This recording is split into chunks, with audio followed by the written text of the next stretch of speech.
Hello everyone, আসসালামু আলাইকুম। কেমন আছেন সবাই? আপনারা কি কখনো ব্লেন্ডারে আগুন ব্যবহার করেছেন? কোনো কিছু ব্লেন্ডার করার আগে আগুনের ব্যবহার অবশ্যই করুন। গ্যাসের খরচ কি বেশি হয়ে যাচ্ছে? তাহলে অবশ্যই সাবানের ব্যবহার করুন, গ্যাসের খরচ অর্ধেক কমে যাবে। এখন থেকে তরকারিতে নয়, হলুদ গুঁড়ো বেসিনে ব্যবহার করুন, তারপরে দেখুন ম্যাজিক, পুরো চমকে যাবেন, অবাক হয়ে যাবেন। এছাড়া আপনাদের কিচেন টাইলস কি নষ্ট হয়ে যাচ্ছে? কিচেন টাইলসে একটুখানি তেল ব্যবহার করুন, আপনাদের কিচেন টাইলসে কোনো রকম দাগ পড়বে না, একেবারে চকচকে ঝকঝকে থাকবে, নতুনের মতো থাকবে। এমনই কিছু গুরুত্বপূর্ণ টিপস নিয়ে চলে এসেছি যে আপনাদের দৈনন্দিন জীবনে অনেক কাজে দিবে, তাই পুরো ভিডিওটি দেখতে থাকুন। ভিডিওটি যদি আপনাদের কাছে ভালো লাগে, উপকারী মনে হয়, অবশ্যই লাইক দিয়ে দিবেন। আমার চ্যানেলে যারা আজকে নতুন, আমার চ্যানেলটি সাবস্ক্রাইব করে নেবেন। তো চলুন দেখিনি বন্ধুরা, আমরা যখন রান্নাবান্না করি তখন দেখবেন যখনই গ্যাস অন করবেন, গ্যাসের যে বার্নারটা থাকে, বার্নারের চারপাশ দিয়ে কিন্তু এক্সট্রা আগুন জ্বলতে থাকে, যেটা কিন্তু প্রয়োজনের অতিরিক্ত আমাদের প্রয়োজন পড়েই না, সেই আগুনটা কিন্তু বাইরে থেকে জ্বলতে থাকে। তো এটা যে সবার হয় তা না, মাঝে মাঝে যাদের গ্যাসের চুলা একেবারে পুরনো হয়ে গেছে তাদের ক্ষেত্রে এটা বেশি হয়। এই সকল কারণগুলো কিন্তু গ্যাস বেশি খরচ হওয়ার অন্যতম কারণ। তো যেহেতু আমার গ্যাসের চুলাটা নতুন, আমার সেই সমস্যাটা হয় না, তবুও আপনাদের সাথে ভিডিওটি শেয়ার করছি যেন আপনারা সচেতন হন। তো দেখুন, গ্যাসের চুলা যখনই অন করবেন, এই গ্যাসের চুলার চারপাশ দিয়ে দেখবেন অনেক আগুন বের হয়, অর্থাৎ এখানে এই আগুনটা কিন্তু কোনো প্রয়োজন নেই, এটা জ্বলতেও কিন্তু গ্যাস অনেকটা খরচ হয়ে যায়। তাই আপনারা কি করবেন, গ্যাসের বার্নারটা ঠিক এভাবে খুলে নেবেন, খুলে নেওয়ার পরে নিয়ে নেবেন একটি গায়ে মাখা সাবান।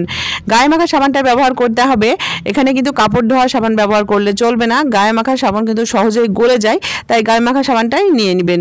তো আমি দেখুন এই বার্নারের চারপাশে এভাবে গায়ে মাখা সাবানটা লাগিয়ে দিচ্ছি, আর একটু বেশি করে লাগাতে হবে। আমি যেভাবে ঘষে ঘষে লাগাচ্ছি ঠিক এইভাবে বেশি বেশি করে ঘষে ঘষে লাগিয়ে দিবেন। লাগিয়ে দেওয়ার পরে এই বার্নারটা ঠিক চুলার উপরে যেখানে বসবে একইভাবে এই সাবানটা দিয়ে দিতে হবে। তো দেখুন আমি বার্নারের লাগানো হয়ে গেছে, এবারে চুলার সাথেও ঠিক এইভাবে সাবানটা ঘষে দিচ্ছি, একটু মোটা করে ঘষে দিতে হবে। তো এভাবে আমি সাবানটা চারপাশ দিয়ে দেওয়ার পরে বার্নারটা এবার এর উপরে বসিয়ে দিব। আর অবশ্যই মাথায় রাখবেন আপনারা কিন্তু গায়ে মাখা সাবানই ব্যবহার করবেন। তো আমি আরেকটু সাবান ঘষে দিলাম, দিয়ে এটা বসিয়ে দিচ্ছি। এবারে কি হবে বন্ধুরা, আশেপাশে থেকে যেই এক্সট্রা আগুনটা বের হয় এটা কিন্তু আর বের হবে না। আপনি যখনই গ্যাসটা অন করবেন, এই সাবানটা গলে বার্নারটার আশেপাশে যে ছিদ্রগুলো আছে সেগুলো বন্ধ হয়ে যাবে। সেক্ষেত্রে আশেপাশে থেকে এক্সট্রা আগুন জ্বলতে যায় গ্যাসটা খরচ হতো, সেটাও হবে না, গ্যাসের অপচয়ও কম হবে। এটা অনেক উপকারী একটি জিনিস, অবশ্যই ট্রাই করবেন গ্যাসের খরচ কমাতে, অবশ্যই এই টিপসটি কাজে লাগাবেন। এবারে চলে যাচ্ছি পরবর্তী টিপসে। বন্ধুরা, আমরা মেয়েরা ছোটোখাটো টিপস যদি জেনে কাজগুলো করি তাহলে দেখবেন আমাদের সংসারের অনেক অনেক অপচয় হাত থেকে আমরা সংসারকে রক্ষা করতে পারবো।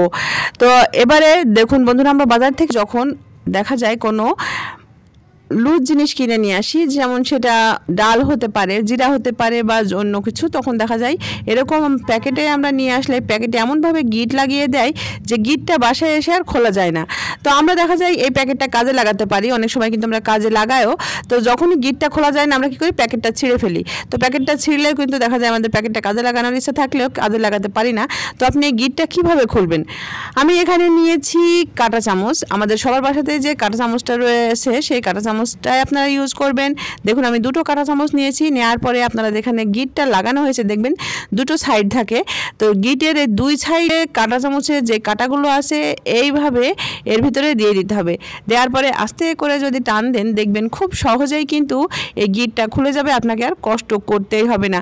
দেখুন একেবারে গিটটা লুজ হয়ে গেছে, এবার আমি হাতের সাহায্যে এটা খুলে নিচ্ছি। এভাবে কিন্তু কোনো শক্ত করে বাঁধা গিট আপনি খুব সহজেই খুলে নিতে পারবেন, সেটা প্যাকেটের গিট নয়, যে কোনো গিট কিন্তু আপনারা এইভাবে খুলে নিতে পারবেন। দেখুন কত সহজে খুলে গেল। তো আশা করছি এই ছোট্ট টিপসটা আপনাদের কাজে দিবে। এবারে চলে যাচ্ছি পরবর্তী টিপসে। আমরা সিঙ্ক অথবা বেসিনের আশেপাশে যেই টাইলসগুলো লাগাই, দেখা যায় ব্যবহার করতে করতে এই টাইলসগুলো কিন্তু দাগ পড়ে যায়, কেননা সাবান পানির ফোঁটা পড়ে বা আয়রনের ফোঁটা পড়ে কিন্তু অনেকটা নোংরা হয়ে যায়। তাই আপনারা এটা পরিষ্কার করার পরে যদি কাপড়ে সামান্য একটু তেল লাগিয়ে এই টাইলসগুলোর গায়ে লাগিয়ে দেন তাহলে দেখবেন পানির ছিটা পড়ে এটা আর নষ্ট হবে না।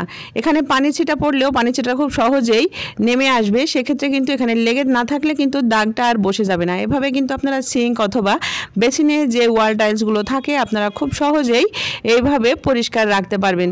তো দেখুন আমি বেসিনেও এভাবে লাগিয়ে দেখালাম, সিঙ্কেও লাগিয়ে দেখিয়েছি।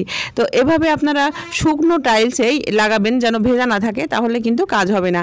আমরা এখানে পানির কাজ করি বিধায় পানি কিন্তু ছিটা পড়বেই, আর তেল লাগিয়ে দিলে পানির ছিটাগুলো পড়ে বসে যাবে না, এটা কিন্তু খুব সহজেই নিচে গড়ে যাবে। সেক্ষেত্রে গড়ে পড়লে কিন্তু দাগটা বসার সম্ভাবনা থাকবে না। আশা করছি এটাও কাজে দেবে। এবারে চলে যাচ্ছি পরবর্তী টিপসে। আমরা কিন্তু সবসময় তরকারিতে হলুদ ব্যবহার করি বা অন্যান্য কাজে ব্যবহার করি, এখন থেকে আপনারা কিন্তু বেসিনে হলুদ গুঁড়ো ব্যবহার করবেন। তারপরে দেখবেন কি ম্যাজিক।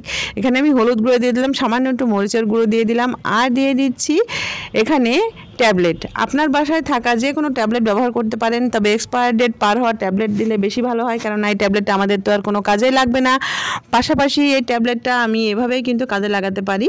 দেখুন এখানে আমি কয়েকটা ট্যাবলেট দিয়ে দিলাম এবং ট্যাবলেটটা গুঁড়ো করে নিলাম। গুঁড়ো করে নেওয়ার পরে আমি এই গুঁড়োটা ঠিক এই হলুদ এবং মরিচের গুঁড়োর ভিতরে দিয়ে দিলাম, দিয়ে এবার ভালো করে মিশিয়ে নিচ্ছি। এটা আপনারা দিয়ে দিবেন আপনাদের বেসিনে। বেসিনে অনেকে দেখা যায় পোকা উঠে, বেসিন দিয়ে তেলা পোকা উঠে, দুর্গন্ধ আসে। যাদের নিচতলায় বাসা তাদের কিন্তু বেশি হয়, আর শীতের সময় দেখা যায় এদিক দিয়ে দুর্গন্ধ আসে। তো আপনারা এভাবে যদি রাতে ঘুমানোর সময় দিয়ে একটা বাটি দিয়ে এভাবে ঢেকে রেখে দেন, তাহলে দেখবেন সারা রাত এভাবে থাকবে। সেক্ষেত্রে এর ভিতর দিয়ে কোনো পোকামাকড় তো আসবেই না, পাশাপাশি গন্ধ থাকলেও সেটা কিন্তু দূর হয়ে যাবে। পরবর্তী দিন সকালবেলায় চাইলে এখানে একটু গরম পানি দিয়ে দিতে পারেন, তাহলে কিন্তু উপকারটা আরও বেশি পাবেন। এভাবে ট্রাই করে দেখবেন হলুদ এবং মরিচের গুঁড়োতেই, আর যেখানে যে এক্সপায়ার ডেট পার হওয়ার ট্যাবলেট দেওয়া হলো সেই ট্যাবলেটেই কিন্তু এখানকার পোকামাকড়, ব্যাকটেরিয়া সব ধ্বংস হয়ে যাবে, পাশাপাশি দুর্গন্ধ আসাটাও কিন্তু বন্ধ হয়ে যাবে। এটা অনেক উপকারী একটি ঘরোয়া টোটকা, অবশ্যই ট্রাই করবেন। এরকম ছোট ছোট টিপস জানা থাকলে কিন্তু আমাদের আর বাইরে থেকে টাকা খরচ করে লোক ডেকে এই কাজগুলো সমাধান করা লাগে না। এবারে চলে যাচ্ছে পরবর্তী টিপসে। বন্ধুরা আমরা তো মিক্সার গ্রাইন্ডার ব্যবহার করি, তো মাঝে মাঝে দেখা যায় মিক্সার গ্রাইন্ডারে আমরা মশলা করেছি, মশলা করার পরে এখানে আমরা জুস তৈরি করব অথবা চাউলের আটা গুঁড়ো করব, এরকম কিন্তু হয়। তো সেই মশলার গন্ধটা কিন্তু থেকে যায়, তখন কিন্তু আমরা এখানে জুস তৈরি করি বা যাই করি, মিষ্টি জাতীয় কোনো কিছু করলে কিন্তু মশলার গন্ধটা তার সাথে লেগে থাকে। তো আপনি কি করলে সেই সমস্যার সমাধান পাবেন? দেখুন এখানে আমি রাবারটা খুলে নিলাম, আর রাবার যতই আপনি পরিষ্কার করেন না কেন, রাবারে কিন্তু একটা গন্ধ থাকে। তো সেই গন্ধটা দূর করার জন্য প্রথমে রাবারটা খুব সুন্দর করে মুছে নেবেন। অবশ্যই মিক্সার গ্রাইন্ডার আগে ধুয়ে নেবেন, তারপরে রাবারটা শুকনো কাপড় দিয়ে এভাবে সুন্দর করে মুছে নেবেন। মুছে নেওয়ার পরে যেটা করতে হবে বন্ধুরা, আমি এখানে নিয়েছি একটা জিনিস। এটা করলে কিন্তু মিক্সার গ্রাইন্ডারে মশলা করলে আগেকার কোনো মশলার গন্ধও থাকবে না, আপনি পরবর্তীতে যে কাজটা করবেন সেই কাজটা খুব সুন্দরভাবে করে নিতে পারবেন। এবারে আমি একটি কাগজের টুকরো নিয়েছি, নেওয়ার পরে কাগজের টুকরোটা আমি একটুখানি জ্বালিয়ে নিব। তো জ্বালিয়ে নেওয়ার পরে এই জ্বলন্ত অবস্থায় এটা যদি মিক্সার গ্রাইন্ডারের ভেতরে দিয়ে দেওয়া যায়, তাহলে দেখবেন যে এই মিক্সার গ্রাইন্ডারের ভেতর থেকে কোনো রকম বাজে গন্ধ আসবে না, একেবারে মিক্সার গ্রাইন্ডারের ভেতরটা পরিষ্কার হয়ে যাবে। আমি প্রমাণ সহ দেখিয়ে দিচ্ছি। দেখুন আমি আগুনটা দেওয়ার পরে ঢেকে দিচ্ছি, আর অবশ্যই কিন্তু ঢেকে দিতে হবে। ঢেকে দিলে কিন্তু আগুনটা বন্ধ হয়ে যাবে, আর এর ভিতরে ধোঁয়া সৃষ্টি হবে, আর এই ধোঁয়াতেই কিন্তু সকল প্রকার গন্ধ দূর হয়ে যাবে, মিক্সার গ্রাইন্ডারটা একেবারে ফ্রেশ হয়ে যাবে। তো এবারে আমি এভাবে কিছুক্ষণ রেখে দিলাম। কিছুক্ষণ রেখে দেওয়ার পরে দেখুন আমি মুখটা খুলতে এর ভিতরে কিন্তু অনেক ধোঁয়া তৈরি হয়ে গেছে। এবারে এটা আমি ওয়াশ করে নিব। এবারে পরবর্তীতে আপনি যদি মশলাও করে থাকেন, কোনো মশলার গন্ধ থাকবে না, আপনি যে কোনো জিনিস নিশ্চিন্তে করতে পারবেন, কোনো রকম সমস্যা হবে না। তো আশা করছি আজকের টিপসগুলো আপনাদের কাজে দিবে। ভিডিওটি যদি আপনার কাছে ভালো লাগে, উপকারী মনে হয়, অবশ্যই লাইক শেয়ার দিয়ে দিবেন। আমার ইউটিউব চ্যানেল থেকে যারা ভিডিওটি দেখছেন চ্যানেলটি সাবস্ক্রাইব করে নেবেন এবং